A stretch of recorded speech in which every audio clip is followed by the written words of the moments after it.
तो मैं यहाँ पे फ़ोन में एनडीटीवी की रिपोर्ट्स पढ़ रहा था और मैं अभी फ़िलहाल बात करने वाला हूँ हमारे कश्मीर में, जम्मू एंड कश्मीर के नाग डिस्ट्रिक्ट में आए हुए जो हमारा पहलगाम है सिटी, वहाँ पे जो टूरिस्टों ने जो अटैक किया है हमारे टूरिस्ट के ऊपर, उसके बारे में हम बात करेंगे। वीडियो बहुत ही छोटा रखने की कोशिश करूँगा। इस पे मेरी क्या राय है वो मैं इस वीडियो के माध्यम से आप सभी के सामने पहुँचाने की कोशिश करूँगा। देखिए, अक्सर हम लोग देखते हैं कि जो आतंकवादी हमला होता है या तो वो सेना के काफ़िले पे होता है, सेना के कैंपों पे होता है, या फिर रेलवे स्टेशन, ट्रेन वगैरह जहाँ पे पब्लिक ज़्यादा रहती है।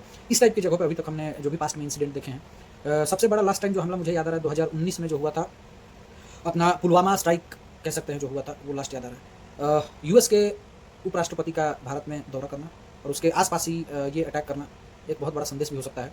लश्कर ए तोयबा जो एक आतंकी संगठन माना जाता है, कहाँ की है ये मुझे वीडियो में बताने की जरूरत नहीं है, आप सभी भली भांति परिचित है इस नाम से। उन्होंने इस जिम्मेदारी को लिए। हमारे भारत के अलग अलग रिपोर्ट्स में अलग अलग डेटा निकल के आ रही है, लेकिन जो एक कॉमन डेटा है वो 26 लोग मारे जा चुके हैं और कुछ लोग घायल हैं। सोचने वाली बात यह है कि टेररिस्टों ने इस बार टूरिस्ट को ही निशाना क्यों बनाया? उनके दिमाग में आखिर क्या चल रहा है? साइकोलॉजिकल वॉरफेयर जैसा मुझे कुछ ऐसा लगता है कि उनकी थिंकिंग रही होगी। क्योंकि देखिए, वहाँ पे अटैक जो हुआ है वो हैं उनके ऊपर हुआ है। इससे वो संदेश क्या देना चाहेंगे? उनको पता था, पता चलेगा गवर्नमेंट को, गवर्नमेंट एक्शन लेगी, सेना एक्शन लेगी, सबको पता था। वहाँ का जो हमारा टूरिस्ट है, जम्मू एंड कश्मीर का सबसे ज़्यादा स्रोत है एक इनकम का। वहाँ के जो टूरिस्ट लोग आते हैं वहाँ पे, आप अक्सर देखिएगा कौन लोग बिजनेस करता है, छोटा बड़ा कोई भी बिजनेस हो, कुछ भी सर्विस हो, वहाँ पे कौन देता है? वहाँ के लोकल पब्लिक, आम आदमी। वो युवाओं के, वहाँ के लोकल युवाओं को ये संदेश देना चाहते हैं। इसके बाद तो कार्रवाई होनी ही है इंडियन गवर्नमेंट, इंडियन आर्मी की।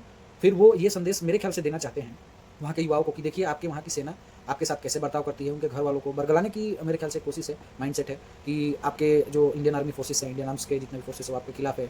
इससे तो क्या ही होगा, क्या फ़र्क पड़ेगा, आप सब जानते हैं। फिर ये धर्म और जाति से थोड़ा ऊपर उठ के अगर हम सोचें तो ये एक चीज़ है कि वहाँ के युवाओं के लिए ये सबसे बड़ा खतरा है। मुझे तो ये समझ में नहीं आता है कि क्या बाहर के कोई भी आतंकी बिना अपने घर के लोगों के सहायता के वहाँ पे घुस सकते हैं? सबसे बड़ी पॉइंट मेरा सोचने का यही है। हालाँकि इसमें और बहुत सारे टॉपिक इन्वॉल्व हैं। हमारा इंटेलिजेंस का फेल्योर कह सकते हैं।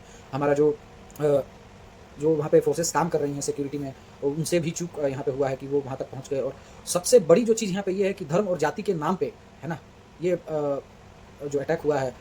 मुझे अभी वीडियो इंस्टाग्राम पे मैं देख रहा था, तो वहाँ पे जो एक लेडी है वो बोलती हैं कि वो मेरे पति को जाति पूछा और उसके बाद उनके सिर में गोली मार दी। हमने कहा कि हमें भी गोली मार दो, मेरे बच्चे ने कहा कि मुझे भी गोली मार दो, लेकिन उन्होंने हमें गोली नहीं मारी। इसका संदेश क्या देना चाहते हैं टेररिस्ट? कि जैसा मैंने बोला कि बहुत ही बड़ा ये खतरा है। क्योंकि क्या करते हैं आतंकवादी, वहाँ के जो युवा रहते हैं, नौजवान रहते हैं, टीनेजर से ऊपर जो अभी होने वाले रहते हैं, उनको धर्म के बारे में उल्टा सीधा बातें बताना, आपकी जो है राष्ट्र ये है, मजहब के नाम पे दिमाग का है जो बरगलाना बोल सकते हैं, माइंड वॉश करके फिर उनको टेररिस्ट बनाना। तो ये सब करके वो यही तो करना चाहते हैं। बिजनेस खत्म होगा, बच्चे युवा हैं वो ये सब देखेंगे तो क्या सोचेंगे? माइंड डाइवर्जन, उनको टेररिस्ट बनने के लिए उत्साहित करना, प्रोत्साहित करना, यही सब होगा। दूसरा तो क्या होने वाला है? जो कि एक बहुत ही गलत बात है, ये बिल्कुल ऐसा होना नहीं चाहिए। हम बिल्कुल विरोध करते हैं, क्योंकि ये जो चीज़ इस टाइप से फैलाया गया है ना, इस बार धर्म धर्म पूछा है, धर्म ना जाति, आप कहाँ से हो, कैसे हो, कौन से जाति, धर्म क्या है? धर्म के नाम पर भी एक बहुत बड़ा अटैक है। हिंदू जितने भी हैं हमारे हिंदू भाई, उनको भी इस बात को समझना होगा, है ना।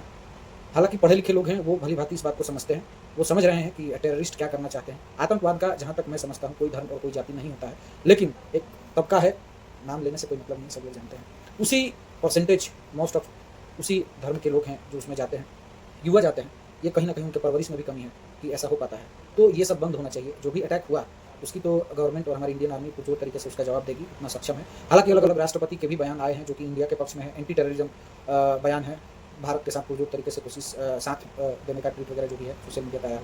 भारत सक्षम है कि अकेले भी अपने इस लड़ाई को लड़के और टेररिज्म को खत्म कर सकता है। हालांकि उसमें कुछ समय लगेगा और सरकार और हमारी सेना इस दिशा में अग्रसर है। वीडियो के अंतिम में मैं जितने भी हमारे यात्रीगण वहाँ गए थे, टूरिस्ट, 2 हालांकि उसमें विदेशी भी थे, उनको हाथ जोड़ के उनको श्रद्धांजलि है और वीडियो को यहीं पे खत्म करता हूँ। जय हिंद, जय भारत।